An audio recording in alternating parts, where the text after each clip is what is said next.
parents asked me what I would like to watch the most, and my favorite thing was Fantasia. My parents weren't musicians, but they loved classical music. So instead of Disney movies, I was watching Fantasia and Mozart opera, things like that. And my favorite part of Fantasia was the Beethoven Sixth segment.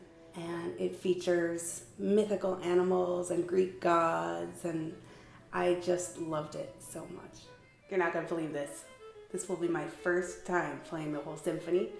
I played The Storm on a number of children's concerts and sort of put in the middle of a program, but I have never played from beginning to end Beethoven 6, and I'm so excited. The viola in Beethoven 6, similar to many Beethoven symphonies, we're sort of the life behind everything. I mean, I can show you. We'll be doing things like while everybody else is playing these glorious lines, and without that, there really wouldn't be the excitement or the energy there. But I mean, there's nothing more glorious to play than Beethoven symphonies. When my first son, Apollo, who's now 4.5, was really just a baby, just learning to stand, we used to see his reaction to different classical music pieces. And one day when Jonathan was out, he was just hanging out by the railing of the stairs, and I put on Beethoven 6, and he was listening intently to the entire thing.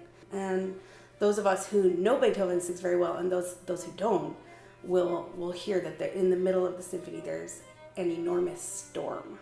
And little Apollo was holding onto the railing because he couldn't stand up by himself. And you saw him widen his eyes and start shaking with fear. And I was thinking, do I go console him? Do I just let him listen? Because he wasn't complaining, he wasn't upset, but he's standing there holding the railing, shaking. And after, the movement is over, the storm subsides, and in the music you hear the sun come out and the relief of what beautiful things can happen after a storm. And little Apollo's shoulders relaxed, and he started smiling, and it really, for me, was, in my life, one of the most important musical experiences I've ever had. Seeing this little baby experience the full range of emotion of music, it was incredible.